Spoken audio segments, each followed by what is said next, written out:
Recently there's been a spike in views on my old Thanos video, and that's led to a load of new comments, and so I've been reminded of it daily. It's not something I've watched since I posted it, because why would I? But occasionally I get a comment from someone disgusted that I think Thanos is a moral person, and it's like, what? I'm pretty sure I explicitly said he was an awful person, but maybe that wasn't clear. I'm sure if I went back and watched it, I would just list a load of things I hate about the video and I'd want to change it. It's just not worth revisiting. That doesn't mean I'm not proud of it, or I'm not glad I made it, but it served me insofar as to get me, this me, here. I've been doing this, full fat videos, for a few years now, which is kind of hard to believe, but anyway, I feel like I'm finally hitting the point in which I've produced so many videos over such a length of time that there's a chance some of them are a bit outdated, or my opinions have simply changed. Now, I'm not saying that I didn't love Thanos as a villain, or that Infinity War isn't a great movie, but did I have to make it all sound so dramatic? Maybe not. Or maybe it's still my best video. Who knows? What I'm actually trying to say is that when I first saw Zack Snyder's Man of Steel, it was now almost 8 years ago. I've been through university and venturing out into the job world.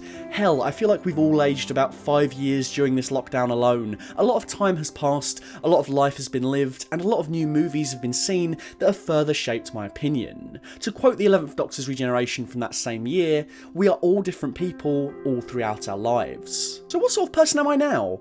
Am I the sort of bozo that might like Man of Steel? Has my viewpoint of the world and the movies I consume altered my taste? How has the all-important benefit of hindsight shaped my thoughts surrounding the movie and its most controversial aspects? What do I make of Snyder now? And the whole DCEU that I was once so hyped and simultaneously disappointed by? With Army of the Dead and the mythical long-awaited Snyder Cut on the horizon, this is surely the year of the Snyder. For a director that got critically mauled for his infamous courtroom drama, and then forced to give over his expensive third instalment to another filmmaker with laughable results, Pet Cemetery. This is his phoenix rising from the ashes. If the Snyder Cut turns out to satisfy the hardcore fans, and maybe, just maybe, offer something to the people who didn't so much enjoy BvS, and if Army of the Dead is good, well, this could be a bit of a Renee Snyder. Renaissance Snyder, Renee Snyder. Moving on, when I first came out of Man of Steel at the Waterloo IMAX on opening night, I was bitterly disappointed, and the only thing I could say that I truly loved without a shadow of a doubt about that movie was Hans Zimmer's incredible new theme for Superman. My god, this man somehow managed to create a Superman theme that could rival the original John Williams theme. Are you kidding me? This theme was dope as hell, and it captured the optimism and spirit of Superman whilst also sounding distinct from what came before. This theme was an undeniable home run for Superman, but I felt that the movie was somewhat incongruent to the vibe that had been created by that music. I didn't want a morose, grey, not to mention brutal Superman. I wanted the Superman movie I was promised in the trailers that used that awesome upbeat track. Oh, and I just dropped something. I wanted the Superman movie I was promised in the trailers that used that awesome track. How do I feel about it now? There's only one way to find out. So I've seen it again, and is it the best DCEU movie? No. Is it better than the best of the MCU? No. Is it my favourite Superman movie? Also, no. It is indeed a movie that I have seen recently. It's definitely one of those. No, but seriously, the only question that matters, is it good? Maybe? No. Maybe. I can't say that I didn't enjoy myself. In fact, I'd say this is the most I've ever enjoyed watching it out of the now 4 times I've ever seen it. 2 itchy bum screenings in the cinema where I got fed up, I watched that same Christmas, and now on my laptop at my desk. This time it went by pretty well, I was engaged throughout.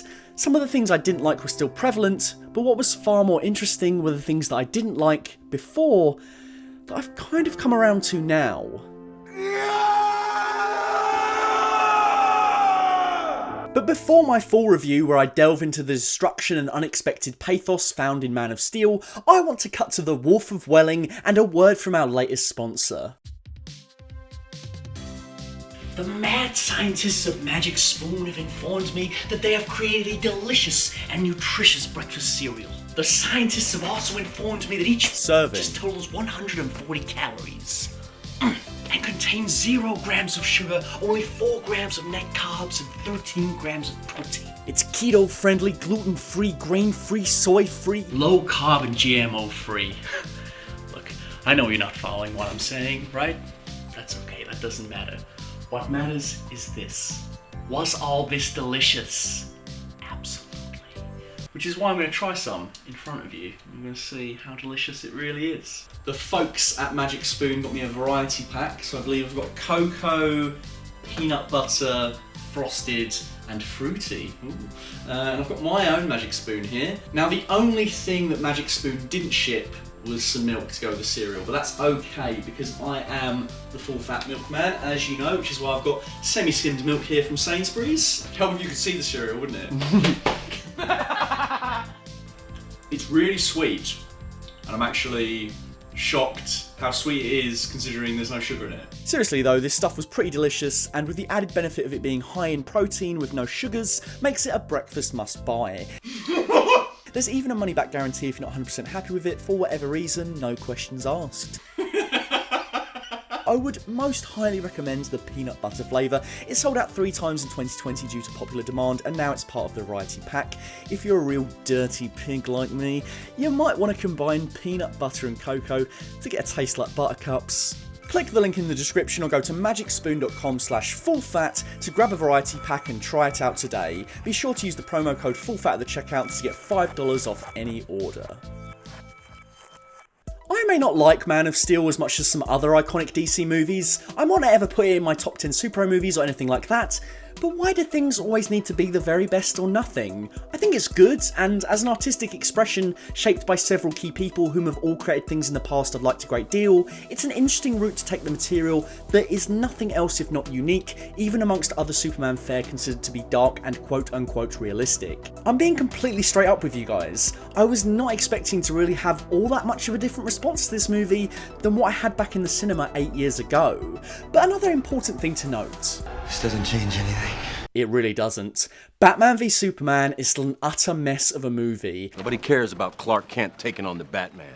No, it's not smart or well made or even a very good action movie outside of like 2 scenes. And I'm saying this primarily because I want to prove to you that I did genuinely like this movie, Man of Steel, and I'm not trying to bandwagon onto the Snyder audience because in all likelihood I probably lost them about 10 seconds ago. Batman v Superman broke both my hearts back in the day, and it isn't going to get the same kind of re-examination from me here. So when I tell you that I goddamn like the Kevin Costner tornado stuff, you know I really mean it. We are living in a society now, baby. If anything, I think Man of Steel not only shows Snyder's prowess, but pinpoints exactly where its crossover sequel faltered. This man is not our enemy. Thank you, Colonel. Man of Steel is shaped by the time it came out in order to satisfy as many people as possible, but it ended up doing the opposite because of how specifically it tried to align to what they thought audiences wanted. And what they thought audiences wanted was metal.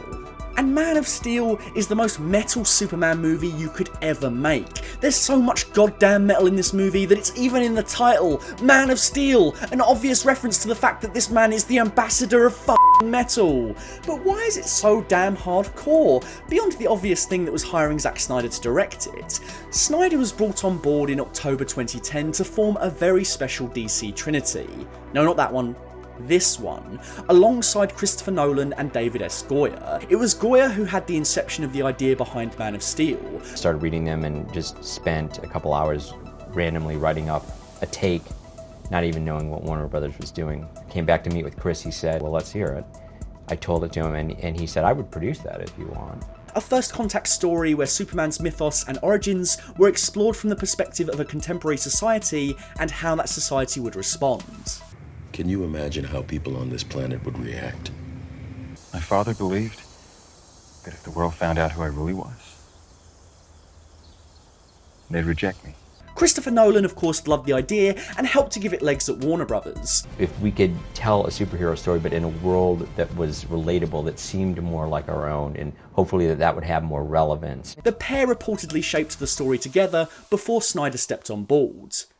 You know, Chris and Emma invited Debbie and I over to their house to talk about the script in the movie, and Chris kind of pitched me this version of Superman that I was like, oh, that's interesting. This brings us to our first key influence behind the film from this era of comic book movies: the Batman Begins Dark Knight influence. Christopher Nolan, David S Goyer and Warner Brothers had found massive success with a realistic and earnest approach to Batman that took the material seriously and tried to answer the question, what would Batman be like in our world? This was crucially around the same time WB had failed to get another take of Superman off the ground. If I was making decisions at the company between 2008 to 2010 and I was tasked with finding the new creative force behind the next Superman movie, you can bet the dynamic duo behind Batman sans Robin would be the perfect people to turn up at my door with an idea. Bingo! When I first saw this movie, I felt the Batman Begins connection in its structure. The first half is a globe-trotting journey of self-discovery, where our proto-supes find the meaning behind their pain and the purpose of their entire lives that they have been searching for this entire time. No biggie. Batman and Superman begin at around the midpoint, and we return to their native city to face their first true test: the antagonist, which ties to their origins, who was established in the first act. Superman and Batman only thought they had become these monikers by the midpoint, but truly, it only occurs at the very end of the movie. I never said thank you. Welcome to the planet. And you'll never have to. Both movies front-load themselves with the drama and character work before a more action-packed second half. Of course, in about all of these respects, Batman Begins does it better, and more efficiently blends the two halves into one seamless experience. I never think 3/4 into Batman Begins, gee, this is really backloaded with action, but I do with Man of Steel. Then again, the action is kind of hard to miss.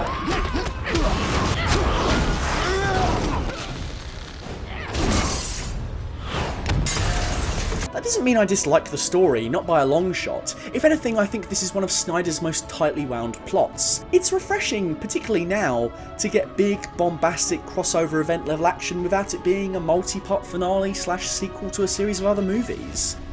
I think the trinity of Nolan, Goyer and Snyder actually works really well for the movie. Nolan always reins Goyer in anyway, and giving their story to the guy that recreated the lush comic book visuals of several iconic graphic novels in Snyder meant it would look gorgeous without devolving into the very worst of his style. Having Nolan's involvement is already risking making this Superman Begins, but add David S Goyer into the mix, whew, you just took your 33rd and a third chance of winning, and then you add Kurt Angle to the mix!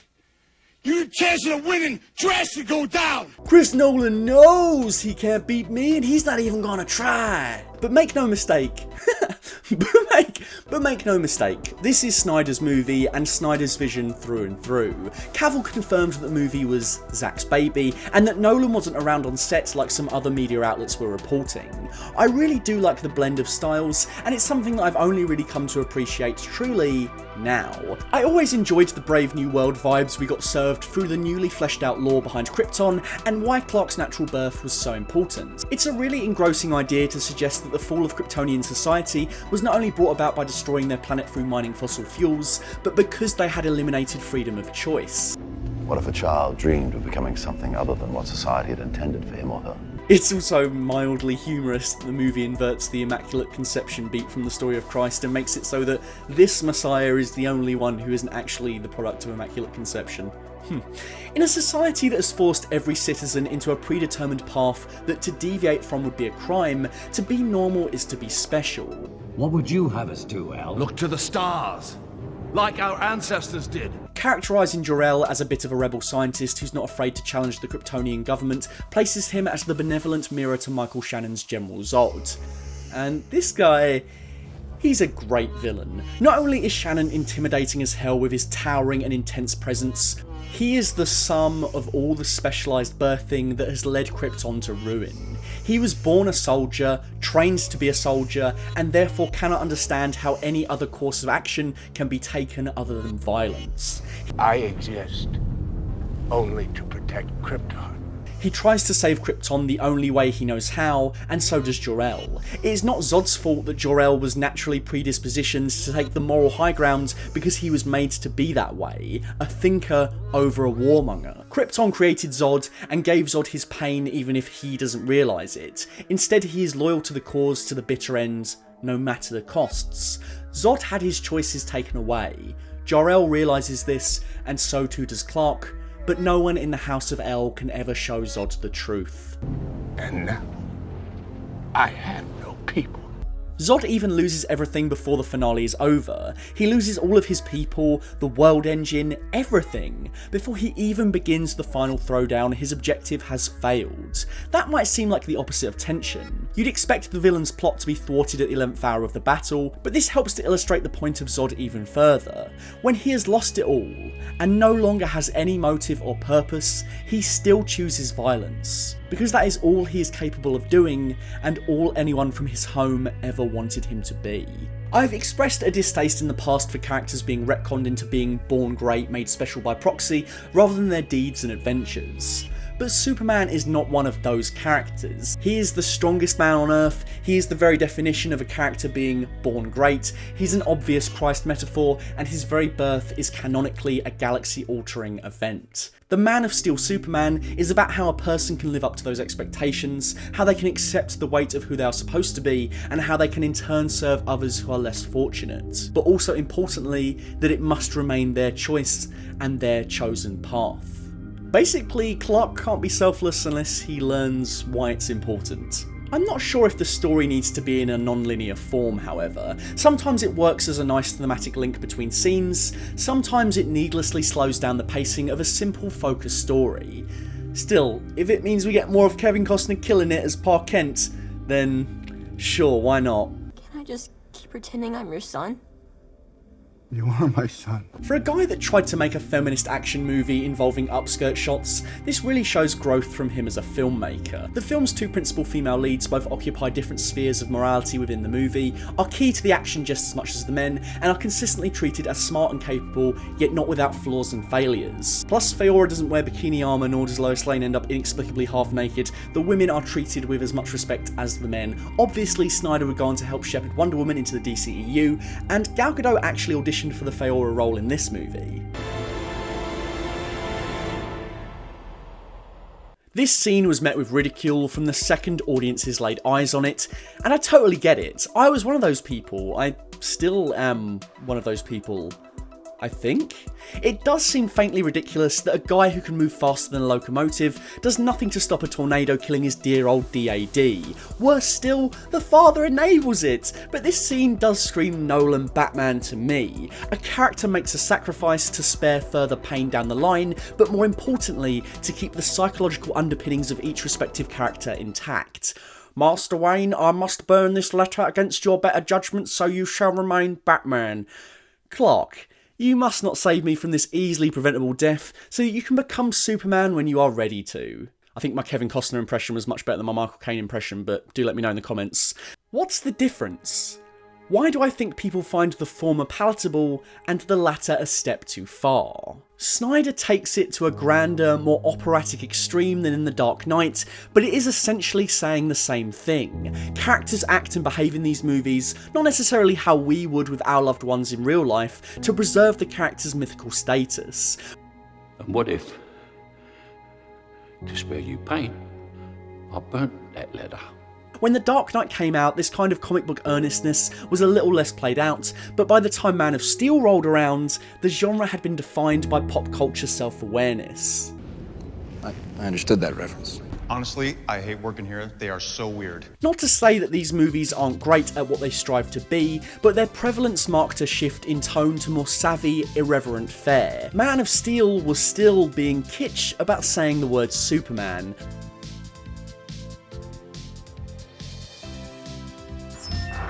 "5 years after this had happened, I am Iron Man. I think what people wanted was a Superman that was brighter and more self-aware and closer in line to the aesthetics of what people know the comics for, in the same way that Marvel had translated the comic aesthetics to their Marvel Cinematic Universe. What Warner Brothers did instead was the absolutely logical thing to do. With the power of hindsight we can say all this stuff, but cast your minds back to post-2006 at Warner Brothers. To their mind, they had already tried to marvel it with Superman Returns, which did okay, but was underwhelming both critically and financially. That movie was ridiculed for the fact that Superman doesn't throw a single punch, so naturally Warner Brothers would be taking on this feedback and thinking that what is needed is the opposite. It was 2006, the time where 300 was a beloved pop culture moment. What people wanted was some metal.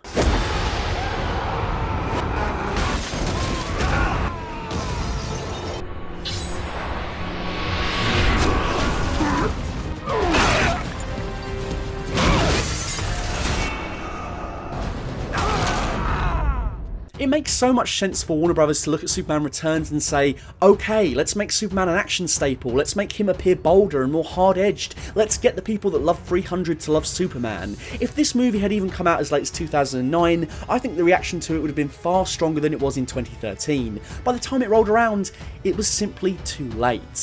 Krypton had its chance!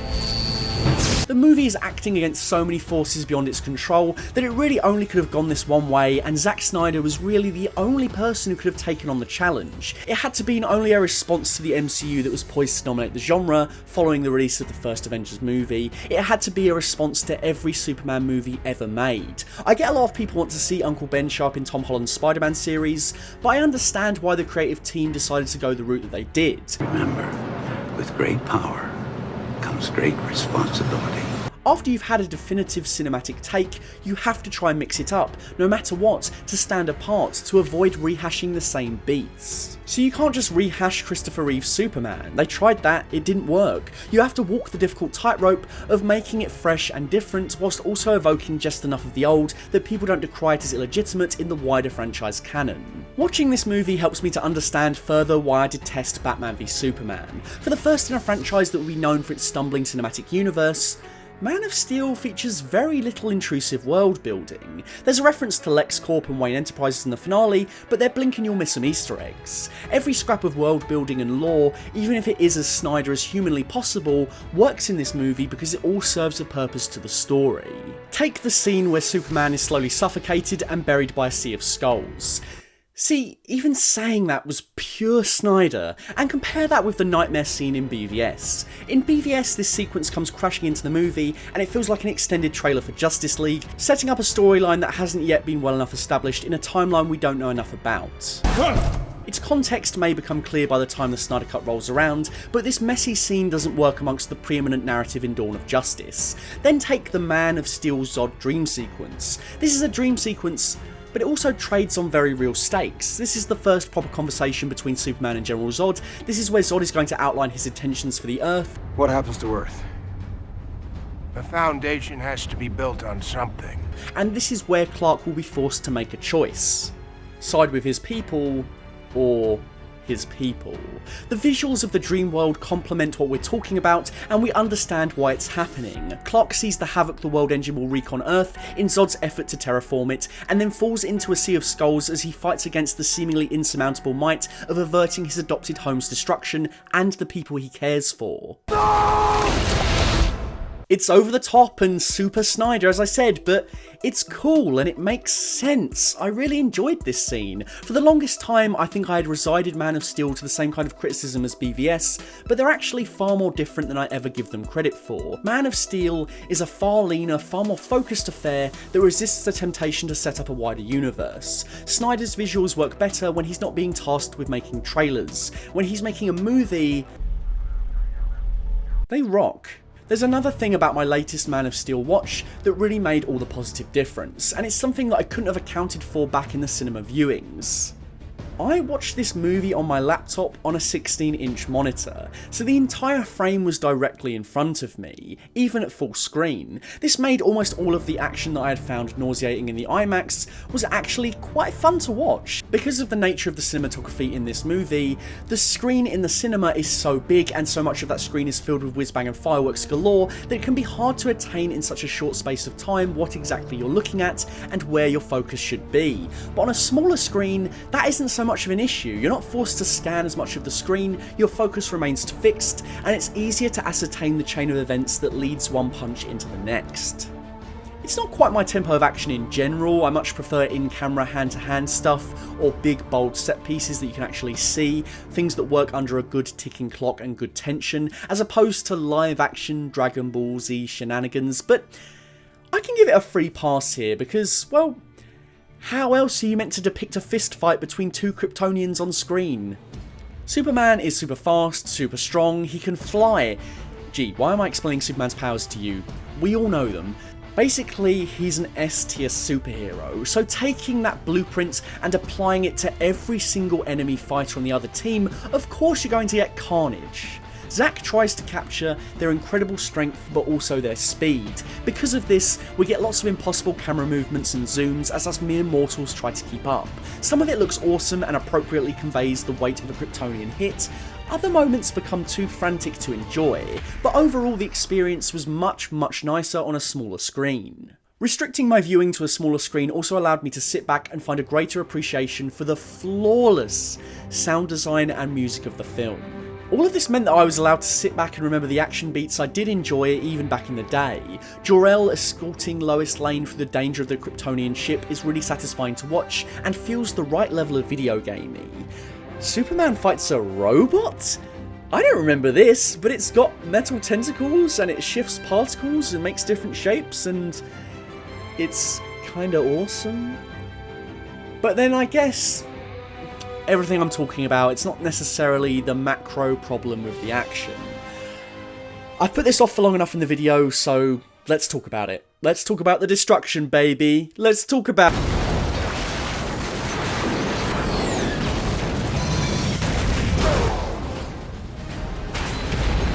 The destruction of Man of Steel was infamous. Everybody was up in arms about it because it seemed like Superman, a paragon of hope and optimism, had devolved into turgid, moody carnage for the sake of carnage. Metropolis got levelled, Superman threw Zod into buildings with no care for the collateral damage and spent more time punching than actually saving people. But that's a bit of a myth, really, isn't it? The first time we're introduced to the Kryptonian who would be Superman, he's saving men from a collapsing oil rig. He ruins his job by standing up for someone being harassed. We cut back to his childhood and it turns out he saved his class from drowning. The first time he meets Lois, he saves her life. And when the world is threatened, the first thing he does is surrender. Why are you surrendering to Zod? I'm surrendering to mankind. There's a difference.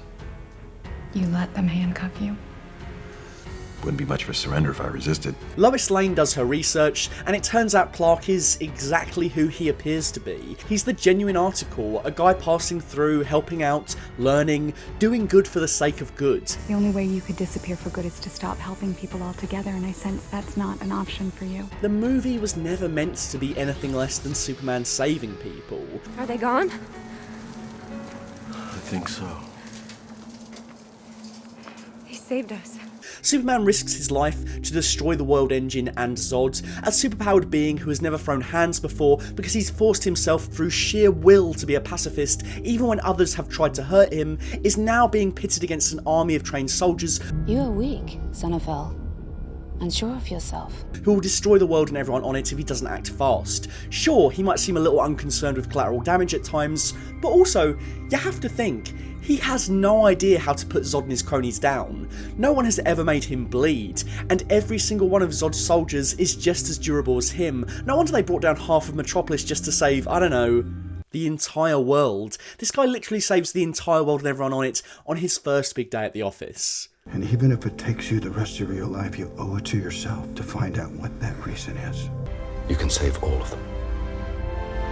And look, I know there's a lot of destruction, but it's Hollywood destruction. Sure, it looks like a lot, and this sequence is a bit much. But it turns out the Daily Planet is still standing, and everybody is back at work, laughing and smiling. The world was saved. Things were lost, sure, but you're telling me hundreds of people didn't die at the Battle of New York? Well, that only became clear after Man of Steel received the backlash. Suddenly superhero movies were concerned with getting people off of lifeboats in the third act rather than fighting robots, and that was boring. It got significantly more interesting when things like BvS and Civil War started to delve into the cost of collateral damage, but this was a measured, cultivated response to what the audience had said. we don't want this. Superhero movies pushed it and pushed it until Man of Steel burst the bubble. Much like that Nolan moment we discussed earlier, the Snyder coat of paint makes everything bigger and more bombastic. So you go from this... Look around you! You think this madness will end with your rule? ...to this. It had to be more epic than the best Marvel could do at the time, and Superman is more than capable of taking on the equivalent of Loki's army alone. Zod needed a world engine. The movie didn't want to dwell on the destruction, in the same way you're not meant to actually think about all the people that died on Alderaan or the Death Star. Sure, it's cool to unpack an expanded material and ponder the morality behind it, but the original Star Wars would not be improved by it. And also, even if you are still annoyed at the destruction, Superman saves this guy and Lois twice and does make an effort to take the battle into space, so yeah. But more importantly, he does save the world. The entire world. How'd you get the clothes? Well, I just saved the world. The whole planet for about the millionth time, no charge. Yeah, shoot me, I kept the clothes. Everyone says they don't want an action-packed Superman movie, but the numbers don't lie! Superman Returns got us to Man of Steel. It's okay to want a good balance of action and heart in our Superman movies. Christopher Reeve didn't throw down all that much because it was 1978. It seems like we are beholden to that, and only want to define Superman on screen this way, when he's always been known to beat 7 shades of shit out of gigantic monsters and cosmic despots in the comics. And the comics still find time to bring the heart. Whilst I don't believe for a second that it was always the plan to confront the destruction in a follow-up, it was incredibly smart of Snyder to do so.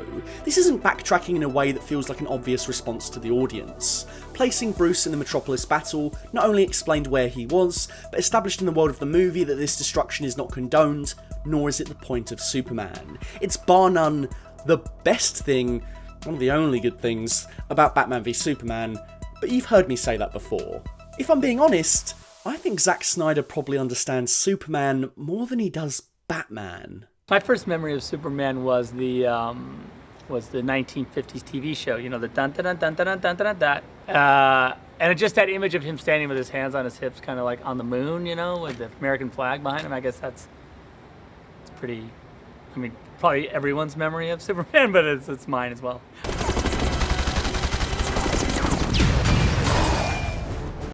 Batman can't kill.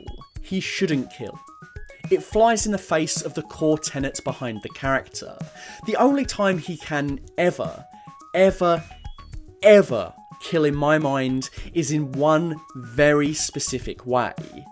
But I've got a video planned for that. For now, for argument's sake, let's say that Batman on screen, he should not kill, under any circumstances.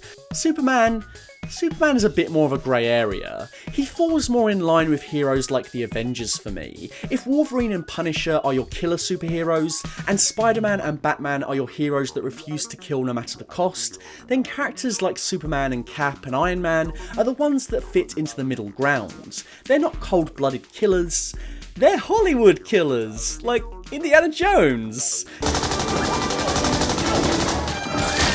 Don't call me Junior. You don't really think of Indy as a murderer before he's an archaeologist, right? You're a teacher?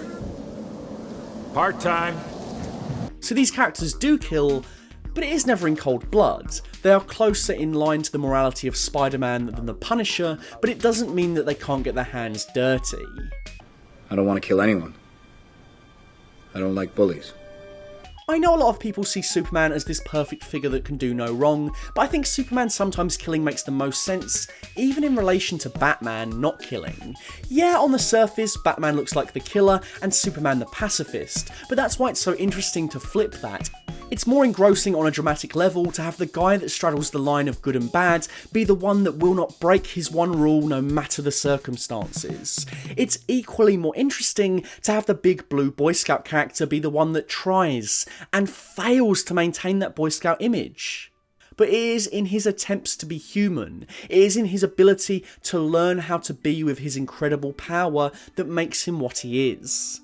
Clark is no bully in this movie. He actively tries to walk away from the fight because he knows he'll win. We see it time and time again. He only becomes motivated to fight when peace fails when his mother is attacked and the fate of the human race hangs in the balance. Superman is quite literally forced to choose between Zod and what is left of his people and the defenceless human race. Stephen Moffat once referred to Sherlock Holmes as a human trying to be a god, and the Doctor as a god trying to be human. Now that perfectly describes Batman and Superman 2. In this moment, where Clark makes a bad decision, where Clark fails, he is more human than ever. Is the Doctor still the Doctor after he kills the Time Lords? Is Superman still Superman after he kills Zod? Coward. Any day. Of course they are. And on the subject of the neck snapping, I do think it's one of those movies the online film community go hard on for plot hole type complaints that would usually get a pass anywhere else. Yeah, if we're really thinking about it, it seems like there would be more options to save this family than simply snapping Zod's neck, but this choice, this moral quandary, my origins or my future, it's strong and it fits in seamlessly with the rest of the conflicts that Kal-El has faced across the movie. It works to have this be his final battle, even if the logic to get us there isn't exactly bulletproof. But you know what? It hardly ever is. If you can accept that Holdo doesn't need to tell Poe the plan, if you can accept that the three most important Avengers in the narrative just happen to be the ones to face Thanos, then surely you can accept that Superman had no other way out. Superman's no-kill rule has always been far flimsier than Batman's and is far less integral to the character. Batman doesn't kill because he's already touching the dark side like a Jedi with a purple lightsaber. If he gives in to killing, he fears the darkness he has been using will consume him. Superman, he knows his limits and only kills when the stakes are so high, the threat's so powerful and otherworldly and so great, that he has no other way. Sometimes the only choices you have are bad ones. But you still have to choose. Never. And he does so knowing full well the weight of such a choice. I know some people will take issue with me letting off Superman killing Zod, but not Batman killing, but that's just my take. Ain't gonna change because you yell at me in the comments. Snyder probably gets Superman more than he gets Batman. I think he's more interested in the brand of grimdark action that comes with the Gotham Knight, but really fails to understand the heart of the character. Ultimately, whilst it is true that Batman seems more suited to Snyder's style than Superman, I don't think the director is interested in the Caped Crusader beyond his aesthetics. Superman is the opposite. I think Snyder likes a lot of the mythology and the mantras behind the Man of Steel, but he'd rather it all came in black. A Snyder Superman all in black. What a fanciful notion. I often say there's no fun to be had in hating things, and I don't ever want to go into a movie trying to dislike it. I try and give everything a chance, and I feel like I put my money where my mouth is on this one, because I really have turned around on Man of Steel. I gave it another chance, and it's gone from something I wrote off a long time ago to a movie I'd definitely watch again. Man of Steel is far from a perfect movie, and it's far from a perfect Superman movie. But now, 8 years on, with time to let things air out, with the power of hindsight, with the ability to see what the superhero genre needed back then, and where it was heading, and why this had to be the kind of Superman movie it was, I quite like Man of Steel. In fact, I like it so much that I wish Zack had made a true sequel to it. Man of Steel didn't need its own Avengers follow-up, it just needed Superman. I like this story, and I like these characters. It's a shame, no matter what happens, whether Henry Cavill stays in the DCEU or not, we will never get a true Man of Steel 2. And hey, maybe Zack Snyder gets Superman more than I think he does. Time will tell, very, very soon, I suppose.